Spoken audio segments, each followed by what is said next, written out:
Restons debout juste un moment si vous voulez, alors que nous courbons la tête pour la prière. Dieu éternel et béni, nous te sommes reconnaissants pour ce que nos yeux ont vu et nos oreilles entendu. Et nous pourrions nous joindre au poète qui a écrit ce chant. Et nous sommes si contents de savoir que la religion chrétienne n'est pas simplement un livre de règles, mais elle est une expérience d'un Dieu vivant et omniprésent. Nous laissons ces enfants entre tes mains, Seigneur. Et nous prions qu'ils grandissent dans la grâce et que leurs églises d'où ils viennent soient bénies et qu'il puisse y avoir un réveil dans le pays. Et ceux qui se sont levés bravement et t'ont accepté comme leur sauveur personnel, nous te demandons que tu leur accordes, Seigneur, tes riches bénédictions. Et ceux qui t'ont accepté comme leur guérisseur, puisses-tu les bénir et puisse leur témoignage, quand le médecin les aura laissés aller, puisse-t-il être merveilleux. Et qu'il fasse que les docteurs prient pour leurs patients et qu'ils réalisent que toi, ô Dieu, tu es le seul qui peut nous guérir. Et nous te demandons de rester avec nous ce soir, que ta miséricorde demeure sur nous. Nous réalisons que nous combattons un dur ennemi. Et nos armes ne sont pas charnelles, mais elles sont fortes, pour anéantir les forteresses de l'ennemi. Et aide-nous à unir nos cœurs ensemble ce soir, alors que nous regardons à toi maintenant pour avoir communion avec toi autour de ta parole écrite.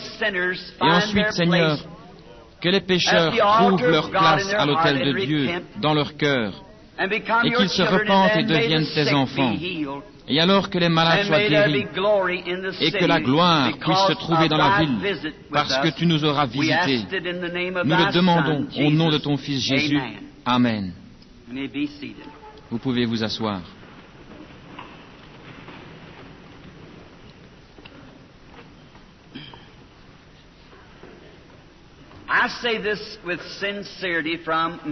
Je le dis avec sincérité de mon cœur.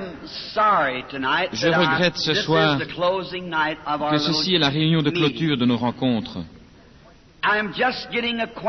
Je viens juste de faire connaissance avec vous, juste de sentir que vous faites partie de nous, ce que vous êtes au commencement. Mais alors c'est ainsi que cela semble être quand je suis au pays et à l'étranger également. C'est juste comment allez-vous, je suis heureux de vous rencontrer, que le Seigneur vous bénisse, au revoir. Mais il y a une grande chose que j'ai à l'esprit quand je voyage et rencontre ces merveilleux enfants de Dieu, qu'un jour nous nous rencontrerons et nous ne devrons plus nous séparer. Il n'y aura pas de sections dans le ciel pour que certains enfants de Dieu vivent en un certain endroit et d'autres ailleurs. Je crois que tous ces enfants seront ensemble. Je m'attends à ce temps-là. Nous ne savons simplement pas ce que c'est, mais les Écritures nous enseignent que l'œil n'a pas vu, ni l'oreille entendu, et ce n'est pas entré dans le cœur de l'homme ce que Dieu a en réserve pour ceux qui l'aiment. Ainsi, par-dessus tout, aimez le Seigneur Jésus et honorez Dieu le Père. Et croyez ses serviteurs, les prédicateurs, vos pasteurs, et enseignez la parole en tout temps, en saison et en dehors de la saison, et priez que Dieu sauve les perdus et guérisse les malades. Souvenez-vous, la guérison divine n'est pas là seulement quand un évangéliste passe. Dieu est dans vos églises, dans votre peuple. Il est en vous. Il vous guérira si vous le croyez. Vous ne devez pas attendre qu'un certain évangéliste arrive. Dieu ne doit pas avoir les évangélistes, bien qu'il les utilise, mais c'est juste pour remuer. Les dons sont pour remuer. Le guérisseur est toujours là, Dieu. Ce soir est la réunion de clôture, et je pourrais annoncer que mon bon ami ici, frère Léo Mercier, qui vient d'une famille catholique du Canada français. Lui et M. Gould, je ne sais pas exactement quelle était la religion de M. Gould. Quand il y eut une réunion dans une certaine ville, ils étaient là et ils ont senti que ces visions... Je me demande si c'est arrivé dans ma maison. Ainsi, ils se sont constitués en petits agents du FBI et sont venus pour découvrir si c'était vrai ou pas. Vous devriez entendre leurs témoignages. Ils sont devenus mes amis. Ceci ici, c'est juste quelque chose de mineur. Ils sont avec moi maintenant comme mes collaborateurs officiels pour les livres et les bandes. Les bandes des réunions, si vous avez des enregistreurs et que vous appréciez les messages que Dieu nous a donnés, ils les ont sur bande. Et je crois qu'ils pourraient vous vendre la bande avec le message à un prix inférieur où vous pourriez acheter la bande. Car ils ont une manière spéciale. J'ai acheté une bande d'un certain évangéliste juste récemment et j'ai payé $9 pour cela. Ils vendent les leurs pour pas plus de $3,50 ou $3. Quoi? $3. Un tiers du prix. Je ne sais pas comment ils font. Mais ils ont dit qu'ils voulaient simplement faire passer le message vers les gens. Ce n'est pas que ces hommes veuillent de l'argent, c'est afin de répandre le message quelque part ailleurs. La foi vient de ce qu'on entend. Ainsi, ils se tiennent au stand des livres et la photo. La photo n'est pas à moi en réalité. Vous ne l'achetez pas pour moi, parce que cela change même mon expression et tout. Quelqu'un a dit, frère Branham, cela ne vous ressemble pas. Que cela soit près de vous, et vous verrez quelle expression et quelle différence cela fait pour vous. Certainement. Maintenant, si vous remarquez, ce n'est pas simplement une photo que nous voulons épargner pour gagner de l'argent. Nous achetons cette photo et la vendons de la même façon que nous l'obtenons. 3 ou 4 cents par photo pour la manutention, c'est tout ce que nous en avons. Elle est sous copyright et se trouve à Washington, D.C., comme le seul être surnaturel dont la photographie ait jamais été prouvée. Maintenant, le George J. Lacy, les empreintes digitales et des documents du FBI, a examiné ce cas. Et il m'a dit, Monsieur Branham, j'ai entendu parler de vos réunions, et j'ai été à une ou deux, et j'ai dit que c'était de la psychologie, que cette lumière n'était pas là. Mais dit-il, Monsieur Branham, l'œil mécanique de la caméra ne prendra pas de la psychologie. La lumière a frappé l'objectif. Il a signé le document et l'a transmis au studio Douglas, membre de l'Association des photographes américains, à Houston, au Texas. Maintenant, je dis ceci avec humilité et respect envers lui qui est présent. C'est la lumière que j'ai vue. C'est cette lumière qui était au-dessus de mon berceau quand je suis né. C'est la lumière qui est... De là est venue une voix qui m'a parlé tout au long de ma vie, qui a dit des choses par centaines. Et sondez où vous voulez, en Afrique et autour du monde, dans ma propre ville, des médecins, des juges ou qui que ce soit, et voyez si cela a jamais failli une seule fois d'être exactement ce qu'il avait dit. C'est ce qui parle ici à la plateforme, pas votre frère. Maintenant, je crois de tout mon cœur. Combien savent qu'une colonne de feu suivait les enfants d'Israël et les guidait dans le désert? Et combien savent que c'était Jésus-Christ, le Christ, l'ange de l'Alliance? Vous les docteurs. Et quand il était ici sur terre, c'était le même Dieu. Il n'y a pas 3 dieux. Il n'y a qu'un seul Dieu. 3 fonctions du même Dieu. Père, Fils et Saint-Esprit ne veulent pas dire 3 dieux. Si nous avons 3 dieux, nous sommes des païens. Voyez, comme les Juifs disent, lequel est votre Dieu? Il n'y a pas 3 dieux. Il y a un Dieu en 3 fonctions du même Dieu. La paternité et la filiation. Ceci est la dispensation du Saint-Esprit. Voyez, c'est un Dieu. Dieu était en Christ, réconciliant le monde avec lui-même, dit l'Écriture. Et quand il était ici sur terre, ils ont dit, tu dis que tu as vu Abraham et tu n'as pas 50 ans. Il a dit, avant qu'Abraham fût, je suis. Je suis était celui-là, la colonne de feu qui avait parlé à Moïse dans le buisson ardent. Nous en sommes tous conscients. Il a dit, je viens de Dieu et je retourne à Dieu. L'un de vous qui êtes docteur, connaît-il cela dans les Écritures? Jésus a dit cela. Et alors, s'il est venu d'une colonne de feu, vers quoi est-il retourné? De la même chose d'où il est venu. Dit le frère Branham, est-ce authentique? Oui. Dans Actes vers le 8e ou 9e chapitre, vous trouverez où Paul, après la résurrection de Jésus, était en chemin vers Damas pour mettre en prison les gens qui faisaient trop de bruit et causaient du désordre. Ils étaient contre le renseignement orthodoxe, et c'était un grand docteur sous Gamaliel, le grand maître orthodoxe. Et sur son chemin, il y eut une lumière qui le frappa et le jeta à terre aveugle. Tous les docteurs savent cela. Tous les gens savent cela, ceux qui lisent la Bible. Il fut aveuglé. Et quand il s'est révélé, il a dit, une voix vint et dit, Saul, c'est au 2e chapitre des Actes, Saul, Saul, pourquoi me persécutes-tu? Il te serait dur de regimber contre les aiguillons. Et il a dit, qui es-tu, Seigneur, que je persécute? La voix revint et dit, je suis Jésus que tu persécutes. Alors nous voyons dans les Écritures que Dieu, après avoir habité en Christ, était retourné dans le nom de Jésus, dans la même lumière où il était au commencement. Quand Saint Pierre, l'apôtre, était en prison, et dans la maison de Saint Marc, il priait que Dieu le délivre. Nous comprenons selon les Écritures qu'une lumière est venue en prison où se trouvait l'apôtre. Et comme la lumière le conduisait, les portes s'ouvrirent devant lui, les portes intérieures et extérieures, jusque dans la rue. Et il pensait qu'il avait rêvé, parce que la lumière était si réelle qu'il avait ouvert les portes devant lui.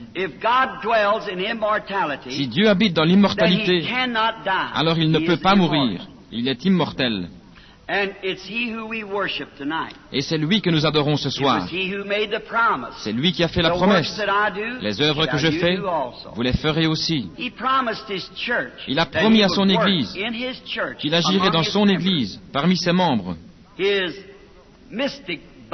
son corps mystique, parlant de manière spirituelle, jusqu'à ce qu'il revienne, afin que les mêmes choses qu'il a faites soient confirmées dans son Église par les croyants.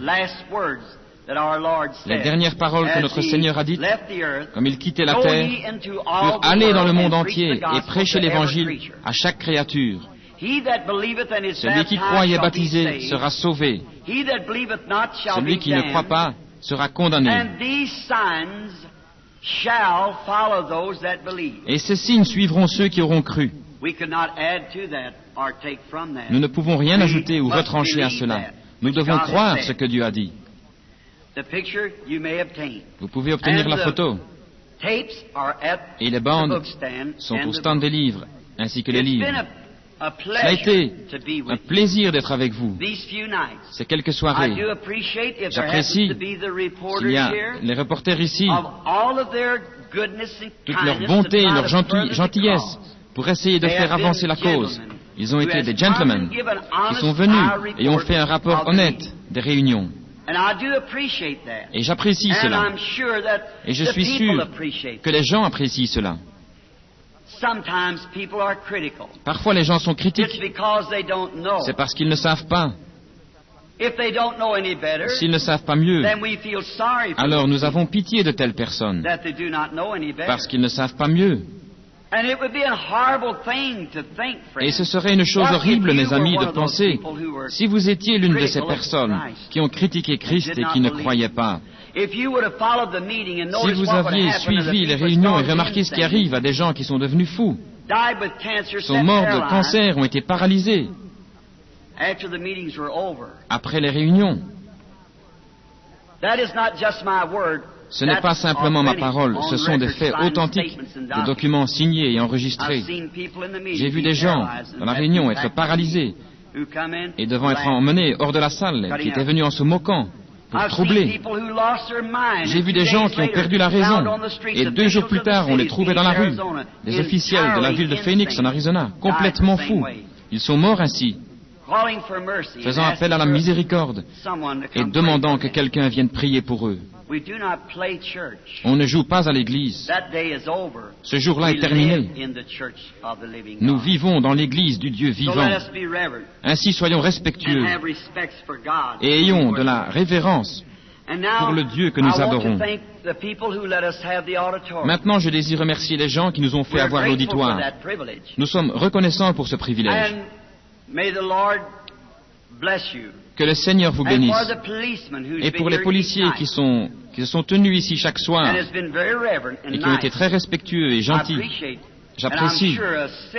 Et je suis sûr qu'une ville devrait apprécier des officiers de ce genre et les autorités. Et le programme de radio et de télévision, vous avez été si gentils. Et je suis sûr que cette petite ville sera bénie pour son effort. Bien que beaucoup parmi vous peuvent ne pas être d'accord avec moi dans la théologie, il y a beaucoup de catholiques, beaucoup de dénominations différentes. Je ne parle pas en mal d'aucune dénomination. J'essaie juste d'aider les gens à connaître Christ et d'aider ceux qui sont malades. Je ne viens pas pour de l'argent, je ne viens que pour vous aider. Et j'ai essayé de mon mieux. Et je suis reconnaissant pour les prières que vous avez faites. Que Dieu vous bénisse toujours. J'espère qu'un jour ce sera la volonté de Dieu que je vous revoie ici, où je pourrai rester plus longtemps et rencontrer vos prédicateurs et le clergé, et ainsi de suite. Je veux également remercier ces prédicateurs de nous avoir introduits, de nous avoir donné cette occasion. Et comme je l'ai dit à un journaliste cet après-midi, pour l'émission de ce soir, tout ce que nous essayons, c'est de nous aider les uns les autres. Vous savez, on entend souvent dire, dans les premiers jours, au jour de la Bible, quand un miracle se faisait, on ne disait rien à ce sujet, si ce n'est remercier le Seigneur, c'est tout. Aujourd'hui, cela doit être prouvé scientifiquement. Je me demande s'il n'y a pas quelque chose de faux aujourd'hui à ce sujet. Je pense comme dans des professions, comme le médecin. Si vous remarquez, bien souvent, le médecin ne sera pas d'accord avec le chirurgien. Vous ne devriez pas vous faire opérer, vous avez besoin de médicaments. Et le chirurgien dira, vous avez besoin d'une opération et non de médicaments. Et ils vont pratiquement, tous deux seront en désaccord avec les chiropracteurs et les ostéopathes. Et bien souvent, tous sont en désaccord avec les prédicateurs.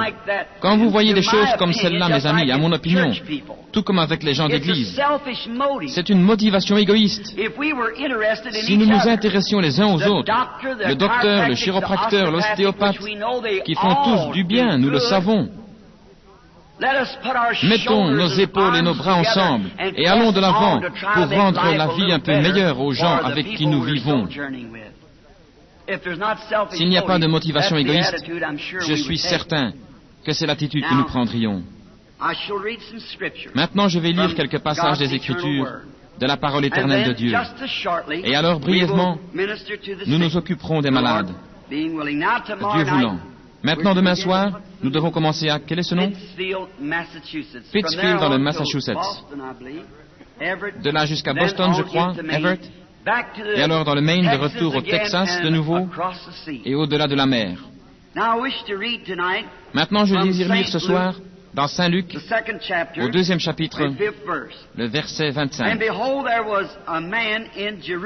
Et voici, il y avait à Jérusalem un homme appelé Siméon. Cet homme était juste et pieux. Il attendait la consolation d'Israël. Et le Saint-Esprit était sur lui. Il avait été divinement averti par le Saint-Esprit qu'il ne mourrait point avant d'avoir vu le Christ du Seigneur. Il vient au temple poussé par l'Esprit, et comme les parents apportaient le petit enfant Jésus pour accomplir à son égard ce qu'ordonnait la loi, il le reçut dans ses bras, bénit Dieu et dit, « Maintenant, Seigneur, tu laisses ton serviteur s'en aller en paix, selon ta parole, car mes yeux ont vu ton salut. » Puisse-t-il ajouter ses bénédictions à la lecture de sa parole. Dans tous les âges, Dieu n'a jamais été sans un témoin quelque part, en tout temps. Parfois, c'est allé si bas, peut-être un seul témoin, comme au temps d'Élie ou au jour de Noé. Mais il a toujours eu un témoin quelque part, quelqu'un hors de millions de gens, de qui il pouvait dire, « Celui-ci est mon serviteur ». Et il pouvait utiliser une telle personne. Et au temps de la lecture de cette écriture, l'Église juive orthodoxe Israël était occupé par Rome parce qu'ils avaient manqué de croire leurs prophètes. Il les avait avertis que leurs péchés les conduiraient finalement dans la destruction. Et ils ont ignoré leurs prophètes. Ils voulaient suivre leur propre voie. Ils voulaient juste vivre comme ils voulaient et croire ce qu'ils voulaient croire. Et les prophètes les avaient avertis d'une pareille condition, et ils devaient recevoir la punition. Maintenant, Dieu ne change pas. Dieu ne peut grandir en sagesse. Les premières paroles qu'il a dites doivent également être ses dernières paroles. Vous et moi, dans notre condition humaine, chaque génération devient un peu plus sage que la génération précédente, parce qu'il est enseigné dans la parole de Dieu que nous serions plus faibles et plus sages. Les hommes ne vivent plus aussi longtemps qu'ils vivaient jadis dans leur espace de vie. Tout d'abord, ce fut 120 ans, ensuite 70. 70 fut le temps alloué. Nous, dans notre génération, nous nous sommes approchés de cela. La vie moyenne est quelque part entre 35 ou 40 ans, selon les assurances. Je pense que c'est à peu près correct. Et dans cette vie, si nous avons l'occasion de choisir ce qui est juste et ce qui est faux, c'est la même chose que ce fut au Jardin d'Éden. Un homme et une femme ayant reçu le choix pour agir juste ou mal. Ils avaient deux arbres devant eux. Les Écritures nous enseignent que l'un était l'arbre de vie et l'autre arbre de la connaissance. Et la première fois où il mangea de cet arbre, il se sépara de son amitié avec Dieu. Et il devint un être mortel. Depuis lors, l'homme a désiré vivre de cet arbre de la connaissance. Et il a fait de grandes choses, mais la connaissance ne peut atteindre qu'un certain point. La connaissance est très bien, mais quand vous avez atteint la fin de votre connaissance, alors croyez à partir de là. Et quand ils laissèrent l'arbre de la foi, ils perdirent Dieu. L'homme ne peut connaître Dieu par la connaissance. L'homme connaît Dieu par la foi. La seule manière pour l'homme de connaître Dieu est sur le terrain de la foi. Si tu crois, a dit le Seigneur Jésus, non pas si vous dites un credo ou si vous êtes baptisé de telle et telle manière, mais si tu crois. Il n'y a qu'un péché, et c'est le péché d'incrédulité. Chaque personne ici ce soir est possédée, soit par la foi, soit par l'incrédulité. Votre vie prouve ce que vous êtes, par la vie que vous vivez et les choses que vous faites. Vous ne pouvez attendre qu'une colombe mange avec un charognard. Un charognard est celui qui mange les vieilles charognes de la terre. Ils sont satisfaits de n'importe quoi. Mais la colombe n'a pas de bile. Elle ne peut digérer ces choses que le charognard, le vautour, mange. Ainsi, vous pouvez observer la vie d'un homme ou d'une femme et voir ce qu'ils font et la manière dont ils agissent et les désirs qu'ils ont et dire quelle est la nature de cette personne. Un chrétien ne peut pas tolérer les choses de ce monde. Jésus a dit, si un homme aime le monde ou les choses qui sont dans le monde, l'amour de Dieu n'est pas en lui. Cela a été solennellement dit par notre Seigneur, et nous devons le croire. Ainsi, si Dieu a dû amener la punition sur Sodome et Gomorrhe pour leurs péchés, il a dû prendre son peuple élu Israël et les punir pendant des années en captivité sous de cruels gardiens, parce qu'ils ne croyaient pas la parole du Seigneur venant par inspiration par leurs scribes et leurs prophètes, et qu'ils continuèrent à vivre comme le reste du monde. Si Dieu les a fait payer pour leurs péchés, nous n'échapperons pas. Nous devons payer pour notre péché, notre incrédulité. L'incrédulité est une chose misérable. C'est terrible. C'est la mort. L'ombre de la mort, c'est l'incrédulité. Et alors en Israël, en ce temps-là, il y avait beaucoup d'hommes de distinction. Et Siméon était l'un de ces hommes. Il était un homme qui avait été bien enseigné parmi le peuple. C'était un docteur et un maître en Israël. Et Dieu a choisi d'utiliser cet homme particulier.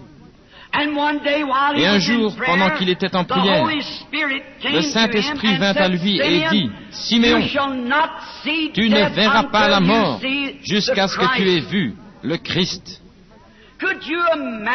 Pouvez-vous imaginer l'attitude des gens quand cet homme d'environ 80 ans, un vieux docteur sage, prêtre d'Israël, est sorti disant, « J'ai eu une vision. » Et le Saint-Esprit m'a dit que je ne verrai pas la mort, que je n'ai vu le Christ.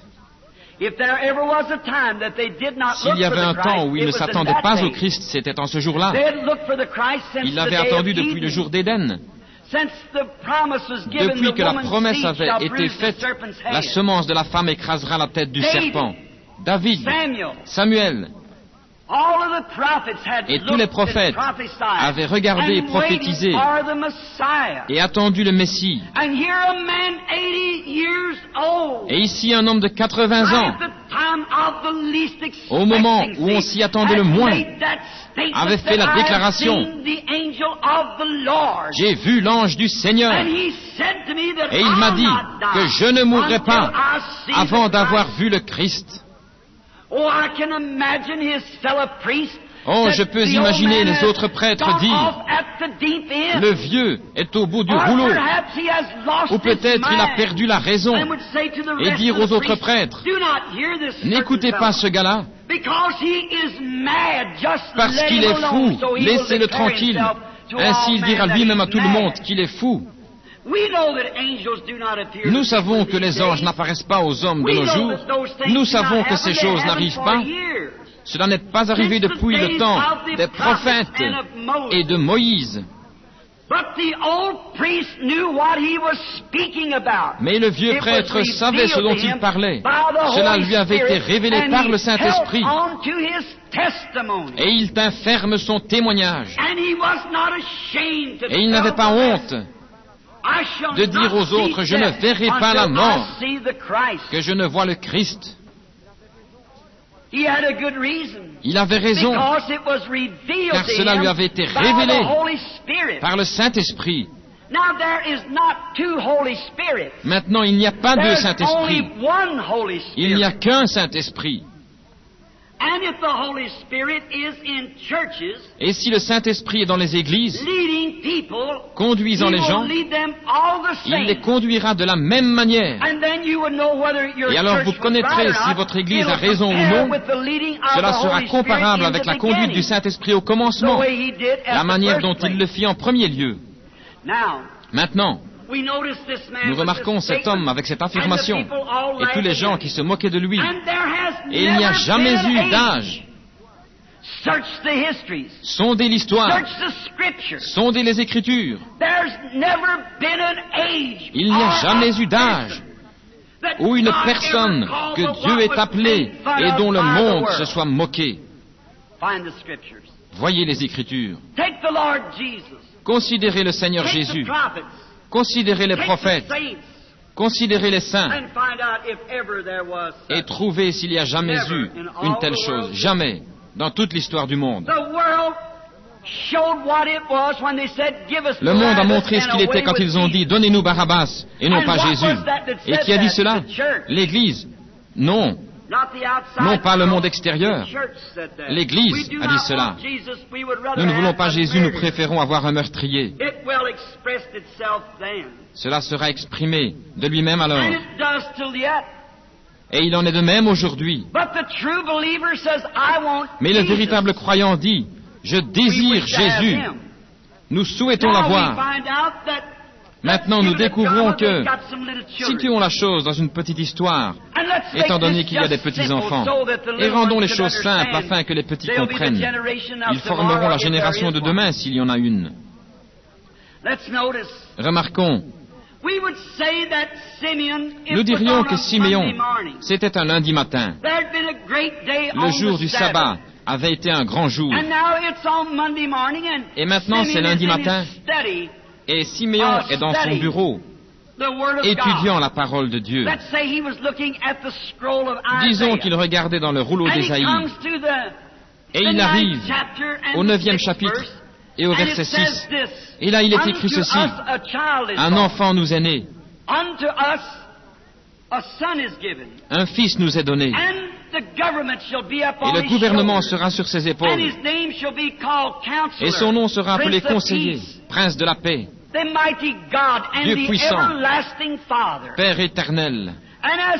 Et comme il lisait les Écritures, au même moment, Marie et Joseph entrèrent dans le temple, emmenant l'enfant Christ. Car c'était la loi que 8 jours après la naissance d'un enfant, la mère devait venir au temple et offrir une offrande pour sa purification et la circoncision de l'enfant, si c'était un mâle.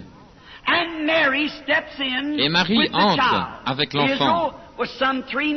Israël était constitué d'environ 3 millions de personnes en ces jours-là, en Palestine. Combien d'enfants naissaient en l'espace de 24 heures avec autant de monde? Des centaines de petits naissaient. Et les mères étaient alignées pour faire circoncire leurs enfants et pour offrir pour la purification de la mère. Et l'offrande était soit un petit agneau, les riches pouvaient se le permettre, et les pauvres paysans offraient 2 tourterelles. Et voici que le Christ se tient ici. Voici le Christ dans le temple, pour la première fois de toute l'histoire, dans la chair, sous la forme d'un petit bébé, dans les bras de Marie. Et alors que les mères formaient une ligne attendant leur tour pour passer devant le prêtre, elles attendaient. Maintenant, si Dieu avait dit à Siméon qu'il n'allait pas mourir, qu'il n'ait vu le Christ, alors il appartenait à Dieu de faire savoir à Siméon que le Christ était dans son temple, car le Saint-Esprit donne la promesse, c'est au Saint-Esprit de tenir cette promesse. Et voici, il était là pour la première fois. Maintenant, comme nous pouvons l'imaginer, alors que Siméon lisait les Écritures, tout à coup, le Saint-Esprit lui parla et dit, « Siméon, lève-toi !» Il dépose le rouleau. Il ne savait pas où aller. Mais la Bible dit que les fils de Dieu sont conduits par l'Esprit de Dieu. Il n'est pas nécessaire de savoir où vous allez, aussi longtemps que vous êtes conduits par son Esprit. Et voici le Christ dans le temple. Siméon sort. Il ne sait simplement pas par où aller. Mais il y a quelque chose en lui qui le conduit, qui est le Saint-Esprit, qui lui a donné la promesse. Quand la profondeur appelle la profondeur, Siméon croyait le Saint-Esprit. Peu importe ce que les gens disaient, il le croyait.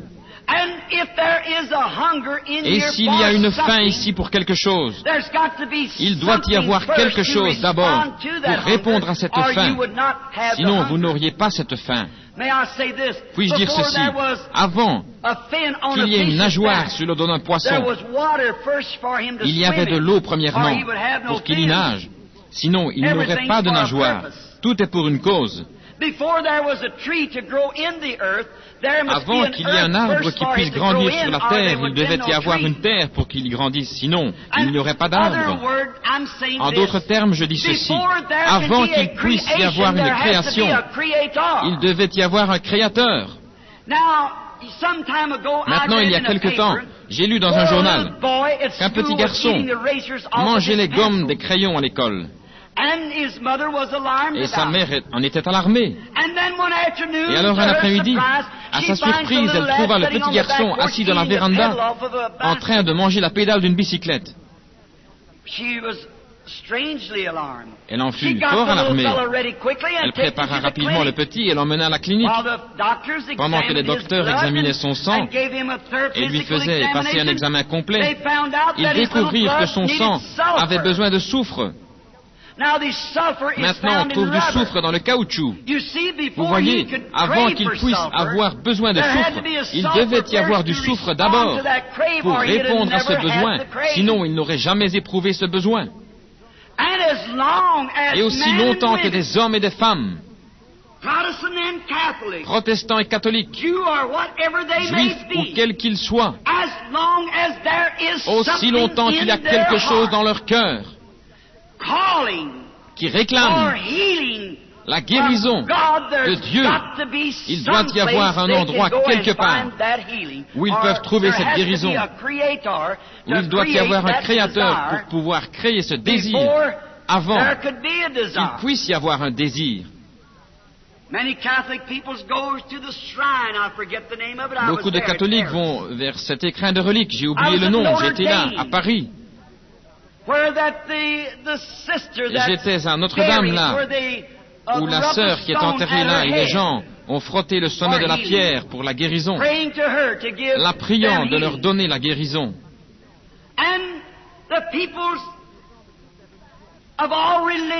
Et les gens de toutes les religions semblent avoir quelque chose en eux qui fait appel à quelqu'un qui les a créés pour qu'il les aide quand il y a des problèmes.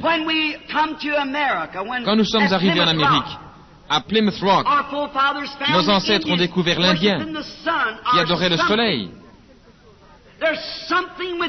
Il y a quelque chose à l'intérieur de l'homme qui lui dit qu'il y a un Dieu quelque part. Dans la jungle lointaine en Afrique, chez les Hottentots, vous les trouvez avec des idoles maculées de sang, des bêtes à l'aspect hideux. Ils savent qu'il y a quelque chose quelque part. Et aussi longtemps qu'il y a quelque chose dans le cœur de l'homme qui fait appel à Dieu, il doit y avoir un Dieu pour répondre à cet appel. S'il y a une faim pour la guérison divine, la raison même pour laquelle vous êtes assis ici ce soir, peut-être les docteurs vous ont-ils abandonné. Si je n'avais jamais lu les Écritures, quelque chose me dirait qu'il y a une fontaine ouverte quelque part.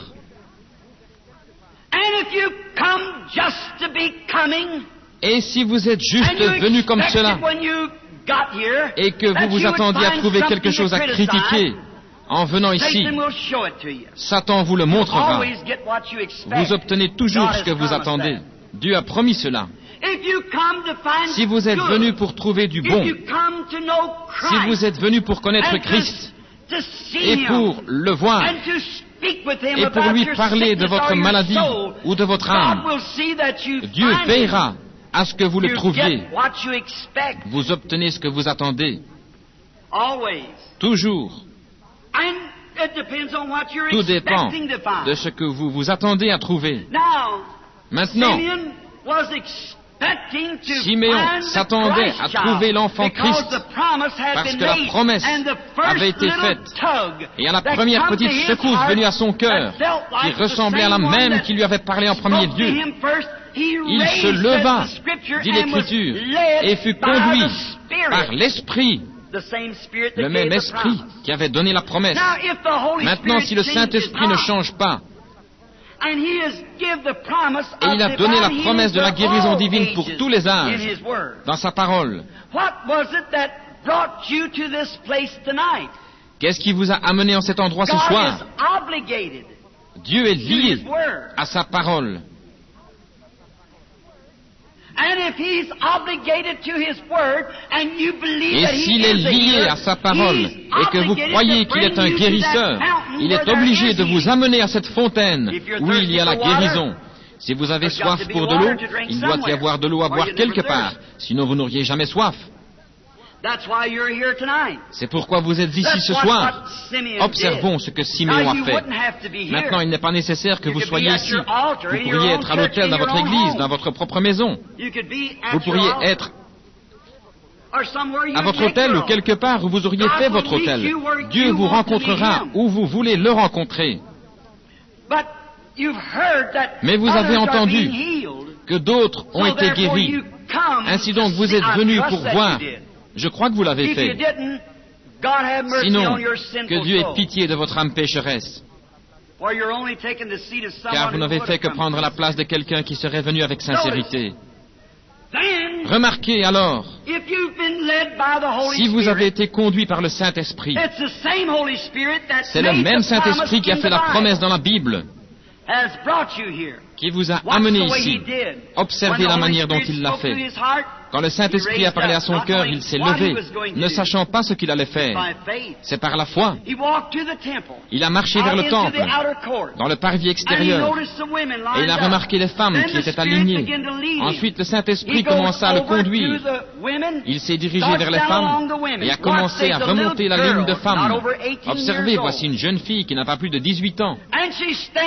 Et elle se tient là avec un bébé dans les bras. Et toutes les autres femmes se tiennent éloignées d'elle, parce qu'elle a une mauvaise réputation. L'enfant est né hors des liens sacrés du mariage, comme le monde disait. Ainsi disait l'Église. Marie allait être mère avant que Joseph ne l'épouse. Et l'enfant, toutes les femmes, les riches femmes, elles tenaient leur bébé dans des linges brodés, roses et bleus. Elles avaient des petits agneaux en offrande pour leur purification. Mais cette petite dame pauvrement vêtue, venant d'un foyer paysan, se tenant avec un petit bébé dans les bras, enveloppé dans des langes. Si je comprends ce qu'étaient ces langes, à ce qu'on m'a dit, c'était ce qui provenait du joug d'un bœuf qui avait été au labour, qui se trouvait dans l'étable où Christ était né. Et ils avaient pris cette étoffe pour emmailloter, et ils l'avaient enveloppé dedans, dit l'Écriture. Et les femmes se tenaient toutes à distance, car elles disaient, cette personne, ce bébé est né hors du mariage. Et nous ne voulons rien avoir à faire avec cela. Nous ne garderons pas, nous allons nous tenir à distance d'une telle chose. Oh, Dieu ait pitié de nos esprits et de nos âmes pécheurs et impies. Quand nous voulons nous tenir à distance de Dieu et de la vérité et de l'amour et de la puissance, quelle chose pécheresse et impie cela est. Et elle se tenait à distance. Et alors voici qu'arrive ce vieux prêtre qui avait été considéré comme fanatique parce qu'il disait qu'il avait vu un ange. Il lui avait dit qu'il ne mourrait pas qu'il n'ait trouvé le Christ. Que pensez-vous que l'Église orthodoxe, se tenant là par dizaines de milliers, la plus grande Église du monde, tous leurs érudits et les prêtres et ainsi de suite, se tenant là, et voici ce vieux fanatique, comme il voulait l'appeler, qui sort, ne sachant pas où il allait, conduit par l'esprit, le long de cette ligne, et il arrive directement vers cette petite vierge et s'arrête. Il prend ce petit enfant en haillons, qu'il pensait illégitime. Il le prit dans les bras, les larmes coulant le long de ses joues, et dit, « Seigneur, laisse ton serviteur s'en aller en paix selon tes paroles, car mes yeux ont vu ton salut. » Croyez-vous que l'Église a cru cela? Non, monsieur. Tout d'abord, c'était un fanatique, un prêtre qui avait dit avoir vu un ange. La chose suivante, regardez ce qu'il en était. Les plus pauvres des pauvres. Et non, ils ne pouvaient pas croire cela. Et ils ne le croient pas aujourd'hui. Les humains ne changent pas et Dieu ne change pas. Dieu prend son homme, jamais son esprit. Le diable prend son homme, jamais son esprit. Et si vous deviez prendre la place de ces prêtres en enfer ce soir, il n'y aurait pas assez de prières dans toute l'éternité pour vous sauver. Vous seriez partis éternellement parce que vous aviez refusé. Vous dites, j'aurais voulu vivre en ce jour-là. Vous auriez la même attitude. Maintenant, remarquez, alors qu'il se tenait là, bénissant Dieu pour l'enfant et l'avoir laissé être considéré comme fanatique. Et sans doute les gens moqueurs disaient, maintenant cela montre, regardez cette femme. La voilà avec ce bébé, hors des liens sacrés du mariage. Et la voici qui entre. Et voilà ce vieux fou que tous les prêtres nous ont dit ne pas écouter. Et voici ce vieux fou qui vient. Maintenant, je me demande ce qu'ils vont faire à ce sujet. Oh, mais Marie savait dans son cœur à qui cet enfant appartenait. Et de même, le vrai croyant ce soir, qui est né de l'Esprit de Dieu, vous vous souvenez, on peut peut-être vous appeler fanatique et tout ce que vous voulez, mais dans votre cœur, si vous êtes né de l'Esprit de Dieu, vous vous souvenez quand cette naissance a eu lieu, et vous connaissez ce sable sacré dans le lieu aride du désert. Cela doit être ainsi avec chaque croyant. Et ils étaient là. Et maintenant, il y en avait une dans le temple du nom d'Anne. Elle était prophétesse. Elle était aveugle depuis de nombreuses années, nous dit la Bible. Elle avait vécu avec son mari 7 ans après sa virginité. Mais elle avait environ 84 ans, nous dit l'Écriture. Environ 84. Je crois que c'est 84. Et elle est assise dans un coin. Elle ne quittait le temple ni la nuit ni le jour, mais elle demeurait dans le temple, servant Dieu dans le jeûne et la prière. Et elle attendait la venue de Christ aussi, et le Saint-Esprit était sur elle.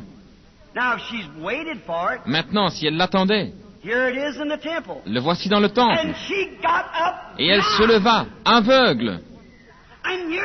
Et voici cette prophétesse, Anne, dans le temple, aveugle, se frayant un chemin parmi les gens, touchant l'un, pardonnez-moi, il voyait qu'elle était aveugle, elle, conduite par l'Esprit, aveugle, jusqu'à ce qu'elle se tienne dans la présence de cette scène critique, comme l'Église l'avait dit. Une femme qui avait un enfant, comme il le pensait, né hors des liens sacrés du mariage, et un prêtre fanatique qui disait qu'il avait vu un ange et des visions. Et cette vieille femme aveugle, conduite par l'Esprit, se fraye un chemin parmi ces milliers de gens et se tient aux côtés de l'enfant et bénit Dieu et prophétise à son sujet. Si Dieu peut conduire une femme aveugle, il est bien pire d'être spirituellement aveugle que d'être aveugle physiquement. Si je dois perdre l'une des deux vues, que ce soit ma vue physique, laissez-moi rester en contact avec Dieu spirituellement. Et le Dieu qui les a conduits ce jour-là n'a pas changé. Il est le même Dieu ce soir. Mais le problème est que les gens s'attendent à ce que quelqu'un d'autre va dire. Ce que Jean va dire. Si le roi George, quand j'ai prié pour lui, avec cette sclérose en plaques, s'il était allé demander à tous les prédicateurs anglicans, que se serait-il passé? Il ne l'aurait pas cru. Si Florence Nightingale, l'ombre d'une femme, l'arrière-petite-fille de la grande Florence Nightingale, la fondatrice de la Croix-Rouge, sa photo est dans le livre. Elle pesait environ 32 kilos, se mourant d'un cancer. Et quand je suis allé en Angleterre par avion pour prier pour elle, pendant que je priais, une petite colombe est entrée et s'est posée à la fenêtre et elle a recoulé pendant que nous étions en train de prier. Et ensuite elle s'est envolée. Et cette femme est en parfaite santé, pesant environ 85 kilos. Si elle avait considéré ce que les gens disaient, mais elle était conduite par l'Esprit. Ne faites pas attention à ce que quiconque dit. Regardez à ce que Dieu dit et soyez conduits par son Esprit. Un jour, un musicien avait été formé dans toutes les musiques où il pouvait être formé, car il voulait la maîtriser. Et il y avait un grand concert, et ce jeune gars devait jouer. Et après avoir terminé son œuvre de maître, oh, c'était formidable! Et tous les gens commencèrent à se lever et à applaudir le jeune homme en frappant des mains et en criant et en sifflant. Mais ils remarquaient que le jeune homme ne prêtait pas attention à cela. Il gardait les yeux fixés vers le haut. Et plus ils essayaient d'attirer son attention par leurs cris et leurs applaudissements, lui, il regardait fixement vers le sommet des balcons. Et l'audience était étonnée de ne pas le voir accepter ou se courber à leurs applaudissements. Et ils se tournèrent pour voir. Et là-haut, au balcon, se trouvait le vieux maître. Il regardait vers le haut pour voir ce que le vieux maître allait dire. Et il ne prêtait aucune attention à ce que disaient les gens autour de lui. Si seulement nous faisions la même chose. Si nous voulions regarder vers le haut pour voir ce que le maître dit, sans faire attention à ce que les gens disent. John Sproul, qui fut guéri de la gorge, il ne pouvait pas parler, ce qui a alarmé la nation dans le magazine. Je lui parlais il y a quelque temps, et il disait, j'étais à Paris, et je faisais le tour de la visite guidée, des monuments religieux et ainsi de suite. Et je suis arrivé dans un certain jardin, disait-il, et il y avait une statue de Christ. Et il disait, je la regardais, et ma femme la regardait, et nous la critiquions dans notre cœur, parce qu'il ne paraissait rien y avoir qui fasse apparaître les souffrances de Christ. Et il dit alors, le guide est venu vers moi et il a dit, monsieur, vous faites probablement comme les autres touristes qui viennent ici. Vous vous demandez pourquoi le sculpteur a pu faire une statue comme cela. Il a dit, c'est vrai, monsieur. Il a dit, venez ici un moment. Il a dit, vous voyez, il y a un endroit pour s'agenouiller au bas de la statue. J'ai dit, oui, monsieur. Il a dit, c'est un autel. Il a dit, maintenant, venez ici et mettez-vous à genoux. Et il le fit. Il a dit, maintenant, regardez vers le haut. Et quand il regarda vers le haut, il dit que son cœur a pratiquement défailli en voyant les souffrances de Christ dans l'œuvre du sculpteur. Et il a dit, monsieur, vous voyez que le sculpteur avait dans l'esprit que Christ doit être vu à genoux et en regardant vers le haut. C'est ainsi qu'il l'a fait. Non pas pour se tenir à distance, sinon vous allez critiquer. Mais si vous vous abaissez et que vous regardiez vers le haut, alors vous verrez le but entier. Et avant que vous critiquiez le Saint-Esprit et la parole de Dieu, elle n'a pas été faite pour être critiquée, ni le Saint-Esprit. Agenouillez-vous et regardez-y vers le haut, et vous penserez différemment. Et Dieu vous bénira. Prions.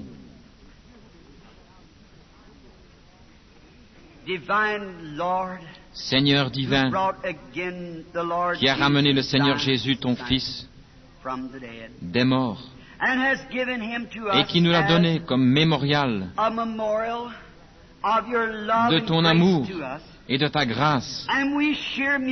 Nous partageons mutuellement cette communion ce soir autour de ces bénédictions.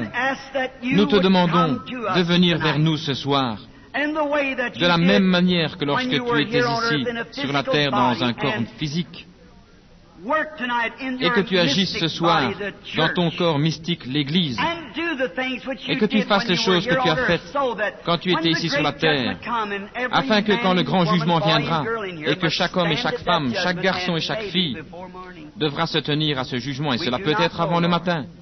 Nous ne savons pas, Seigneur. Il peut y avoir un accident ce soir, quelque part sur la route, et le sang peut couler, et les gens pourront implorer la miséricorde. Ce sera trop tard alors. Dieu, puissions-nous maintenant nous agenouiller et regarder vers le haut et dire, Seigneur Dieu, aie pitié de moi, et pardonne-nous notre incrédulité et nos doutes, et laisse-nous recevoir ton Fils comme notre Sauveur et notre Guérisseur.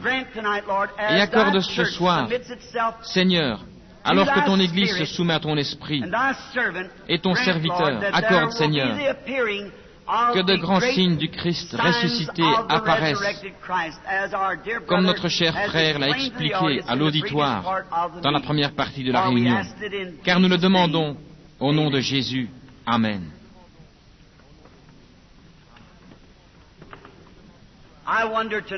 Je me demande ce soir, alors que nous nous regardons en face les uns des autres, y aurait-il quelqu'un ici qui n'est pas chrétien, qui voudrait lever la main et dire, prédicateur, priez pour moi, je ne suis pas chrétien, j'aimerais l'être. Voudriez-vous faire cela? Que le Seigneur vous bénisse. Que le Seigneur vous bénisse partout dans l'assemblée. Que Dieu soit miséricordieux envers vous.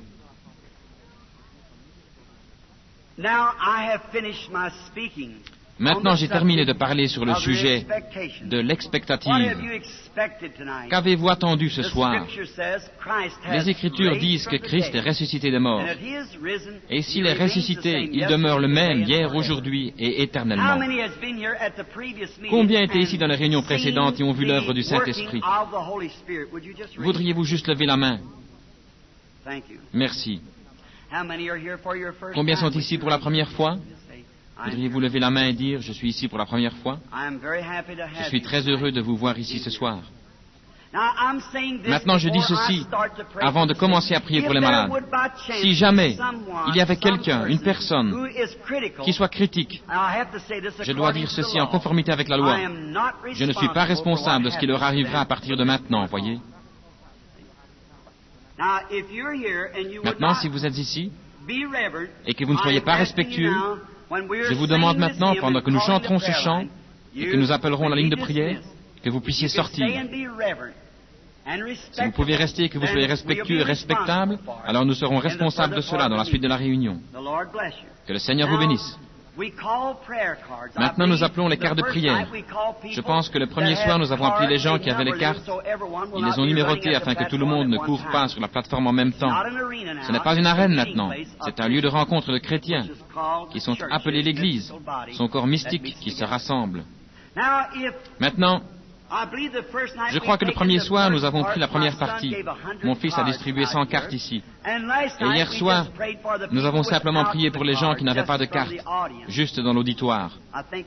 Je pense que c'est juste. Ainsi, ce soir, appelons la dernière partie des cartes, disons, je crois que c'est T, comme une croix. Tournez votre carte et disons, prenons-en le dernier groupe, disons de 85 à 100. Et s'ils peuvent se lever, qu'ils le fassent, sinon, nous les amènerons sur la plateforme. Et alors nous allons chanter maintenant, si le pianiste veut jouer doucement. Ma foi regarde à toi, toi agneau du calvaire, sauveur divin. Écoute ma prière, enlève tout mon péché. Laisse-moi dès ce jour être tout à toi. Je vais d'abord demander qui a la carte de prière 85. Voulez-vous lever la main? Cette dame, 86. Voulez-vous venir ici, madame, si vous pouvez marcher? 86, le monsieur. Ici, monsieur. 87. Oui, ici, monsieur. 88. Maintenant, si vous ne pouvez marcher, agitez la main comme ceci. Les huissiers iront vous chercher. 85, 86, 87, 88. Ces choses ne se font pas dans un coin. Hier soir, ici, combien sont témoins de m'avoir entendu dire que j'avais été en prière sur la montagne pratiquement toute la journée, car l'ennemi m'avait tendu un piège. Mais Dieu va s'occuper de cet ennemi. Vous voyez, cela a été prédit avant que cela n'arrive. Ainsi, vous savez que c'était la vérité. Je suppose, madame, que vous et moi, nous sommes étrangers l'un à l'autre. Maintenant, voici une scène sous nos yeux, comme dans les Écritures, Saint Jean 4. Cette dame, je ne l'ai jamais vue. Quelqu'un lui a donné une carte de prière avec un numéro. Son numéro a juste été appelé au hasard. Et la voici. Et tous deux, devant le Dieu des cieux, nous ne nous sommes jamais rencontrés autant que je sache. Je ne connais pas cette dame, elle ne me connaît pas.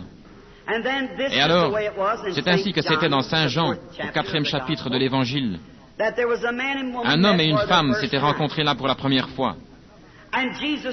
Et Jésus a dit à cette femme quel était son problème. Et elle a cru qu'il était le Messie.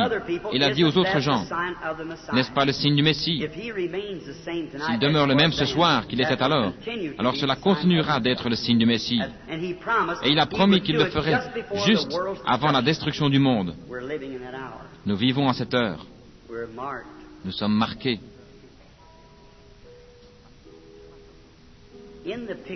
Sur la photo qui se trouvait ici il y a un moment. Non. Vous avez vu là une lumière. Et cette lumière, je dis que c'est l'Esprit de Dieu. Un des esprits de Dieu, un ange qui est sorti de lui. Et devant lui, où nous nous tenons maintenant, vous êtes conscient de cela? De vous tenir dans la présence d'un homme ne vous ferait pas ressentir ce que vous ressentez maintenant. Il y a quelque chose qui se passe. C'est exact. Je vais vous demander devant l'auditoire, vous serez le juge.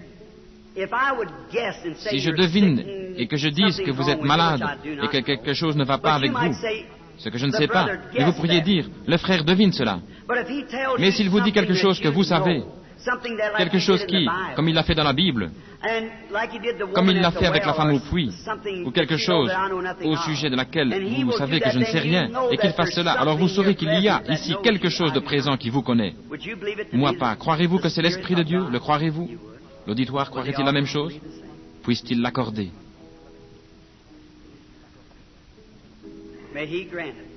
Puisse-t-il l'accorder? Maintenant, si l'auditoire peut encore entendre ma voix, cette dame souffre d'un problème de nervosité extrême. C'est exact. Si c'est vrai, levez la main. Croyez-vous que c'est l'Esprit de Dieu qui a dit cela? Croyez-vous que j'ai juste deviné cela? Si vous l'avez fait juste afin que vous connaissiez la différence, laissez le Saint-Esprit parler maintenant. Si Dieu est Dieu, il demeure Dieu. Je ne sais pas ce qui vous a été dit, madame. Ce n'est pas moi qui ai parlé, c'était ma voix, mais je ne l'utilisais pas. Tout comme ceci, c'est muet à moins que quelqu'un ne parle dedans. Je serai muet en ce jour-ci, car je ne vous connais pas. Mais il nous dira peut-être quelque chose d'autre. Mais quoi qu'il ait dit, c'était la vérité. Je vous parle comme un homme et une femme, tout comme notre Seigneur a parlé à la femme au puits, simplement pour voir ce que le Père va dire, car il a dit « Je ne fais rien, si ce n'est que le Père me montre ». Oui, je vois la dame dans sa maison. Elle est très nerveuse, dérangée au sujet de quelque chose. Elle laisse souvent tomber des objets. Ce qui a causé ceci, c'est le temps de la vie où elle se trouve. Le temps de la ménopause. Autre chose, je vois qu'elle a le diabète. C'est vrai. Vous n'êtes pas de cette ville. Vous venez d'une autre ville. Cette ville s'appelle Richford, dans le Vermont. Et votre nom est Madame John Jones. C'est ainsi dit le Seigneur. Retournez à la maison, car Dieu vous a guéri par votre foi. Allez et soyez en bonne santé, que le Seigneur vous bénisse, sœur. Croyez-vous? Réalisez-vous que vous êtes dans la présence du Dieu Tout-Puissant, les amis? Avec cette Bible qui est sa parole, ne doutez plus. Ayez foi. Monsieur, nous sommes étrangers l'un à l'autre. Le Dieu du ciel que nous rencontrerons, et Dieu nous jugera un jour. Je n'ai aucun moyen de vous connaître, monsieur. Vous m'êtes étranger. Mais si le Dieu du ciel veut me dire pourquoi vous êtes ici, monsieur, je crois que vous êtes venu dans la sincérité. Voulez-vous l'accepter comme étant le Fils de Dieu qui a promis ceci?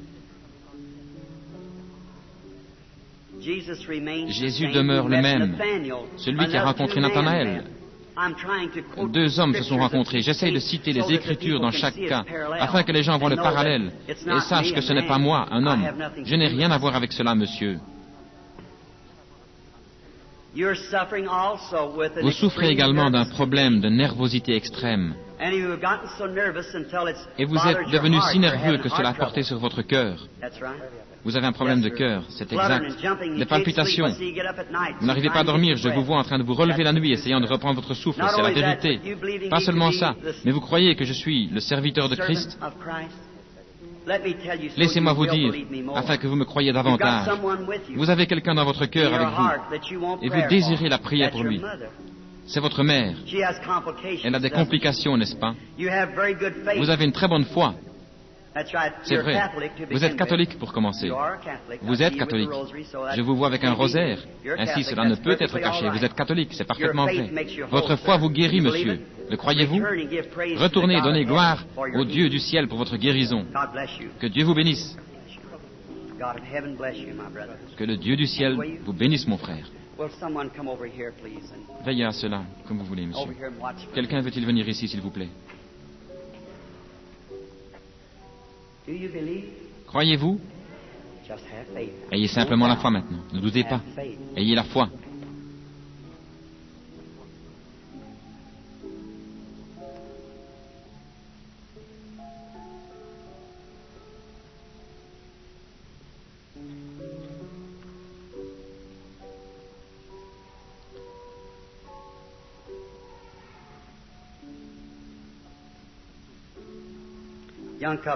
Jeune couple, arrêtez cela.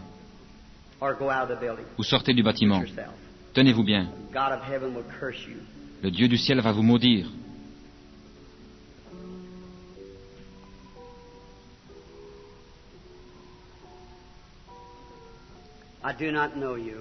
Je ne vous connais pas. Un jour, nous nous tiendrons au jugement.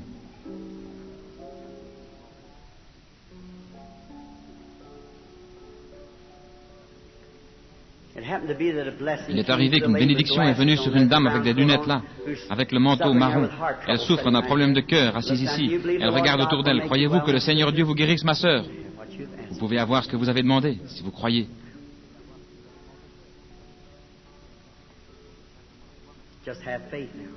Ayez simplement la foi maintenant. Priez, croyez.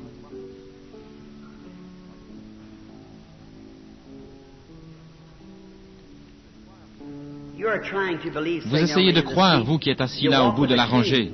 Vous marchez avec une canne. C'est parce qu'une partie de votre pied a été enlevée. C'est vrai. Je ne vous connais pas. Je ne vous ai jamais vu, mais c'est la vérité. Levez la main si c'est vrai. Si vous croyez Dieu de tout votre cœur, vous pourrez sortir sans votre canne. Qu'a-t-elle touché, elle qui est assise là? Qu'est-il arrivé? Qu'est-ce qui a réprimandé un jeune couple et béni une dame âgée? Maintenant, jeune homme, allez-vous faire attention à ce que je dis?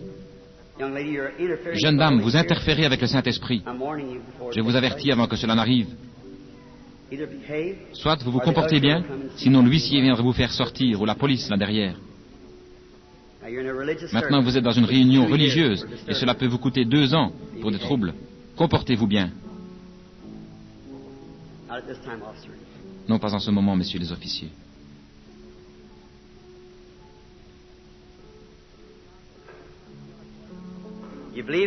Croyez-vous que Dieu va guérir ce problème d'estomac pour vous? Croyez-vous qu'il va le faire? Que pensez-vous du Fils? Pensez-vous qu'il va sortir de cette paralysie? Il est à l'hôpital. C'est vrai, monsieur. Votre femme est avec vous et vous priez pour elle. Si Dieu me dit ce qui ne va pas avec votre femme, accepterez-vous? Elle a des problèmes avec la tête et de l'hypertension. C'est vrai, monsieur. Est-ce que tout est vrai? Maintenant, allez trouver tout comme vous le croyez et que Dieu vous bénisse. Vous n'êtes pas ici pour vous-même. Vous êtes ici pour un ami. Un ami qui a la sclérose en plaques. C'est vrai. Je ne puis la guérir. Mais croyez-vous que Dieu va la guérir? Alors croyez de tout votre cœur. Vous pouvez recevoir ce que vous avez demandé. Comment allez-vous?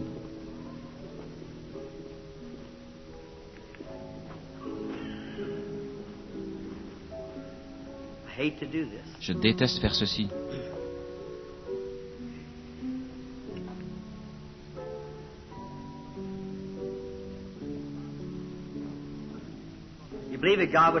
Croyez-vous que Dieu va guérir votre oreille et qu'il va vous rétablir? Croyez-vous qu'il connaisse les pensées de votre cœur? Vous priez pour quelqu'un d'autre. C'est pour votre mère et votre père. L'un a de l'arthrite, l'autre a un problème de cœur et quelque chose qui ne va pas au pied. C'est vrai. Vous croyez? Allez, trouvez la chose ainsi que vous l'avez cru. Ce sera exactement comme vous le croyez. Que le Dieu du ciel vous bénisse. Un cœur nerveux. Dieu peut guérir les problèmes de cœur.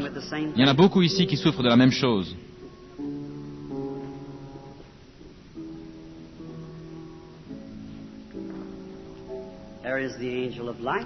Voici l'ange de lumière, l'Esprit de Dieu.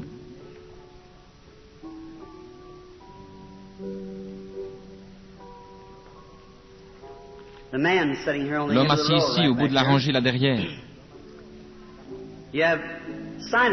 Vous avez un problème de sinus. L'homme plus âgé, assis près de l'homme bien portant, a un problème de sinusite. Vous avez un problème d'estomac. C'est exact, monsieur. Levez la main. Je vais vous dire ce qui provoque cela. Vous essayez d'abandonner une mauvaise habitude. Le tabac est quelque chose de mauvais pour les sinus. C'est quelque chose de mauvais pour l'estomac. Vous acceptez que Dieu vous l'enlève, n'est-ce pas? Et vous croyez qu'il va vous guérir? Que le Seigneur Dieu vous bénisse alors. Allez et recevez-le comme vous l'avez cru. Ayez foi.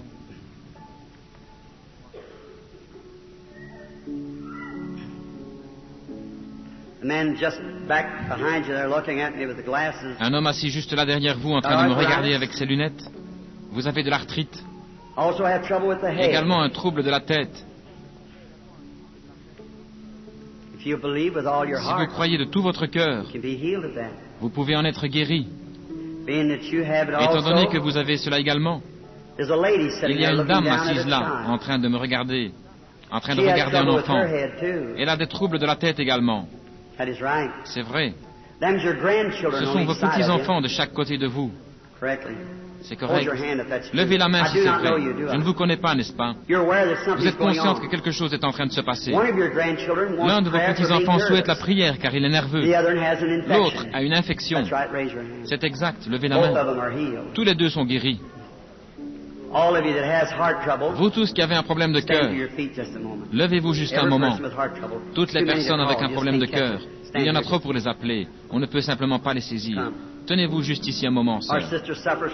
Venez, notre sœur souffre d'un problème d'estomac provoqué par la nervosité. Tous ceux qui ont des problèmes nerveux ou des problèmes d'estomac, levez-vous une minute et restez debout. Tenez-vous ici. Vous aviez un problème d'estomac aussi.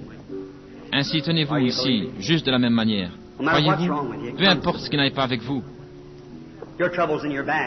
Votre problème est dans votre dos. Très bien. Tenez-vous ici, tous ceux qui ont des problèmes de dos, levez-vous juste une minute. Ce sont les reins et ainsi de suite. Dieu ne peut-il pas vous guérir là? Voyez, il y en a trop, je ne peux tout simplement pas les appeler. Ils sont hors de ma portée. Vous croyez? C'est la raison pour laquelle vous vous êtes levé. Vous croyez? Maintenant, la raison pour laquelle je vous ai dit hier soir, avant que cela n'arrive. Combien étaient ici hier soir et m'ont entendu dire, Satan a fait du mal et il a mis un piège devant moi et je ne sais pas comment traiter cela. Combien se souviennent de cela? C'était le jeune homme et la jeune dame assis là. Les maudire et ils seraient aveugles ou paralysés. Si je me tais, ils vivront. Maintenant, avant que cela n'arrive, je vous épargne. Croyez que Dieu est ici. Maintenant, vous qui êtes malade, courbez la tête juste un moment pour la prière. Croyez, vous qui êtes ici de tout votre cœur, le Saint-Esprit qui est proche. Dieu éternel et béni, qui a rugi du mont Sinaï, toi qui as parlé au travers de l'apôtre Pierre et qui a dit à Ananias et Saphira, pourquoi avez-vous fait ceci au Saint-Esprit? Rien que parce qu'il a parlé, l'un est tombé mort et l'autre fut emporté un peu plus tard. Tu es toujours Dieu, mais tu es plein de miséricorde. Et ceci fut prédit aux gens avant que cela n'arrive, afin qu'ils sachent que ton serviteur dit la vérité. Maintenant, Dieu éternel, sois miséricordieux et accorde ce soir que, comme l'ennemi a envoyé ce jeune couple, que tu leur pardonnes leurs péchés et que rien de mal ne leur arrive, mais que tu leur pardonnes.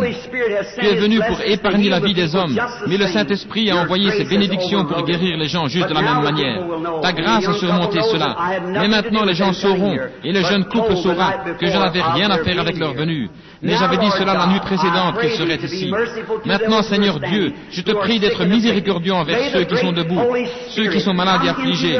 Puisse le grand Saint-Esprit venir dans leur cœur juste maintenant, dans leur corps, et qu'ils sachent que le Dieu qui a vécu dans l'Ancien l'Ancien Testament est vivant ce soir.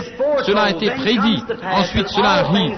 Et toutes choses sont faites parfaitement et véritablement par le Saint-Esprit. Nous le trouvons ainsi. Et nous t'aimons, Seigneur Jésus, parce que tu nous as aimés et lavés dans ton sang et fait de nous tes enfants. Merci, Père, pour ces choses. Maintenant, nous réprimons le démon de maladie des gens, qu'ils s'en aillent d'eux et qu'ils soient tous rétablis dans le nom du Seigneur Jésus-Christ. Que tous ceux qui croient et acceptent leur guérison de Dieu se tiennent debout maintenant, alors que vous acceptez, sans l'ombre d'un doute, sentant dans votre cœur que Dieu vous a guéri. Comme vous devriez rendre grâce à Dieu. La Bible dit que lorsque quelque chose comme ceci se produisait au temps de la Bible, une crainte s'emparait de tout le monde et dans toutes les régions. Que pensez-vous ce soir? Si vous êtes un pécheur, si vous êtes un incroyant, je vous invite ici à cette plateforme, à la chair, pour abandonner votre vie à Christ. Venez maintenant. Que tout homme, si vous croyez que Dieu entend ma prière et guérit les malades et les affligés, que tous ceux qui sont debout ont accepté. Et vous, madame, il y a quelque chose qui ne va pas avec un estropié là-bas ou quelque chose. Croyez-vous que Dieu vous a rétabli? Vous n'allez plus devoir marcher avec vos béquilles, n'est-ce pas? Alors vous pouvez avoir ce que vous avez demandé. Très bien, que Dieu vous bénisse. Vous êtes debout pour y rester, si vous le croyez. Maintenant, vous qui désirez que Jésus soit miséricordieux envers vous, maintenant, à l'heure de la mort, voudriez-vous venir à la plateforme ici pendant que nous chantons cet hymne, pratiquement persuadé? Très bien, que Dieu vous bénisse.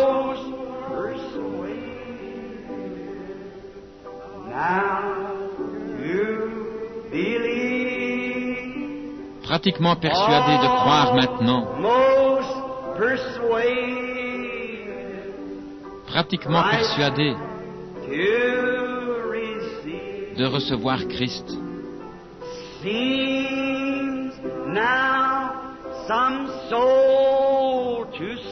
Il semble qu'une âme dise maintenant: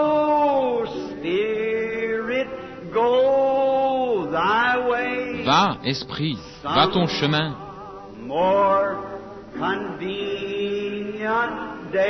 Un jour plus propice.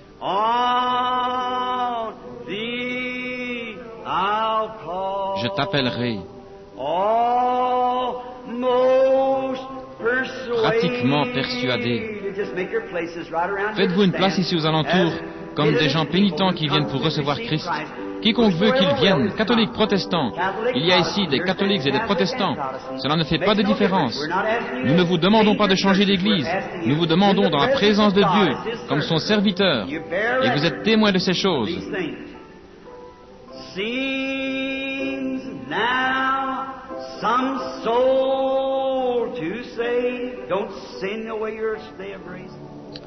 Ne laissez pas aller votre jour de grâce en chantant. Va ton chemin, un jour plus propice, je t'appellerai.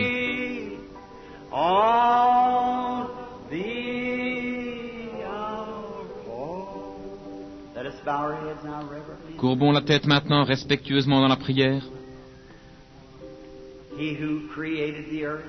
Lui qui a créé la terre, lui qui a ramené Jésus des morts et a fait la promesse que l'esprit de son être vivrait dans son Église jusqu'à ce qu'il revienne. Il ne devrait pas rester le moindre doute dans vos cœurs. S'il y en a, vous êtes certainement maudits de Dieu. Si vous pouvez vous tenir ici en voyant cela, et que vous continuiez de ne pas croire que Dieu ait pitié. Vous qui êtes ici à l'autel, peu importe l'église à laquelle vous appartenez, protestante ou catholique, cela n'a rien à voir avec cela. Regardez les gens qui ont été guéris. Je ne crois pas qu'il y en ait un seul qui soit debout et qui n'ait pas accepté sa guérison. Vous avez vu ce qui est arrivé à la plateforme, et juste aussi certainement que vous avez pu l'entendre des jours auparavant, des semaines auparavant et des mois auparavant. Il est parlé maintenant d'une guérison. S'il savait ce qui était, il sait ce qui sera. Il connaît le futur et peut le dire. Il est Dieu.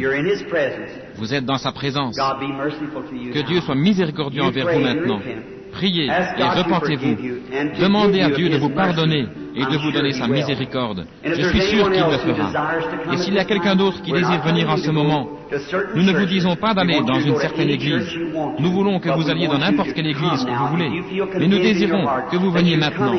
Si vous vous sentez condamné dans votre cœur, et que vous êtes entré, et que vous avez tort, et que vous avez péché, et fait ce qui est mal, l'autel est ouvert pour votre confession à Dieu. Venez demander le pardon. Il est ici avec grande miséricorde pour guérir les malades et pardonner aux pécheurs.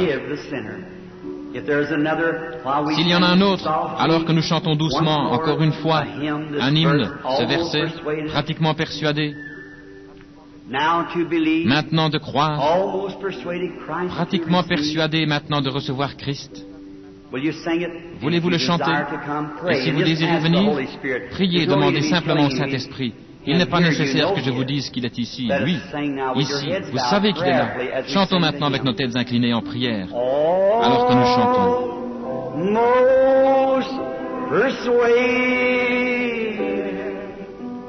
Pratiquement persuadé.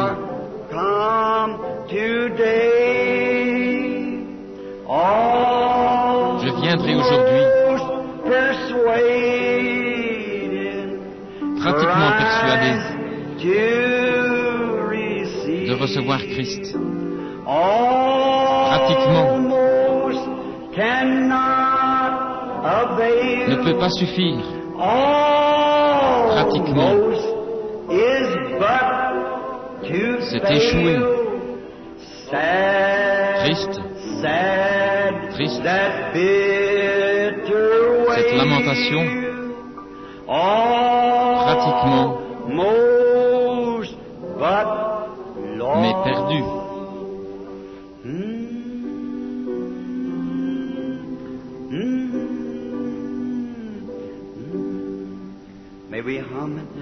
Fredonnons-le maintenant. Ô Seigneur Dieu, nous nous tenons dans la crainte. Même moi-même, je me demande, je suis étonné de ta grâce. Comme tu es bon et comme tu es saint, comme la longanimité et la tendre miséricorde peuvent durer. Cela est étonnant pour moi. Comme un poète a dit, grâce étonnante. Nous t'aimons, cher Dieu. Pardonne-nous nos offenses, comme nous pardonnons à ceux qui nous ont offensés, afin que nos péchés soient effacés. Prends notre iniquité et enterre-la dans la mer de l'oubli de ton sang.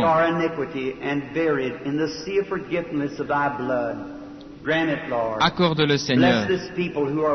Bénis ces gens qui attendent. Dieu, accorde-le.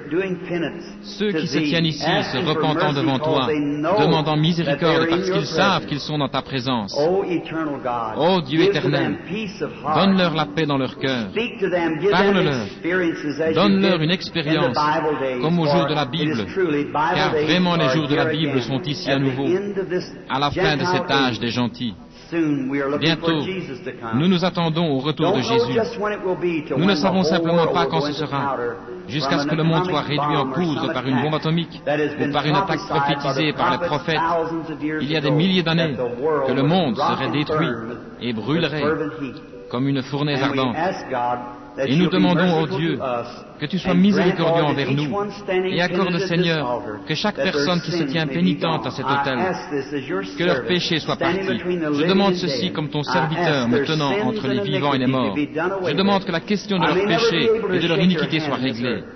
Je ne pourrai peut-être jamais leur serrer la main sur cette terre, mais je m'attends à ce moment-là si je vis fidèlement. Ils sont les trophées de ta présence ce soir. Tu as dit, aucun homme ne peut venir à moi si le Père me l'attire. Et tous ceux qui viennent, je leur donnerai la vie éternelle, et je ne les rejetterai pas, mais je les ressusciterai au dernier jour.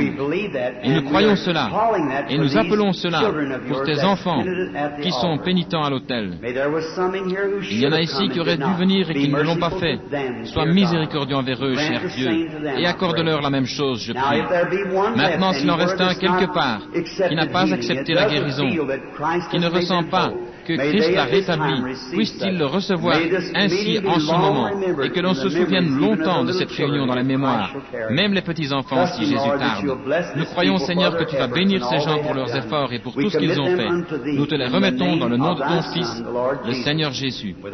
Avec nos têtes inclinées, je vais demander à l'un des pasteurs ici, frère Sweet, avancez-vous maintenant, alors que vous gardez la tête inclinée, pour la prière finale, et pour tout ce qu'il a choisi de faire. J'apprécie toute votre sincérité.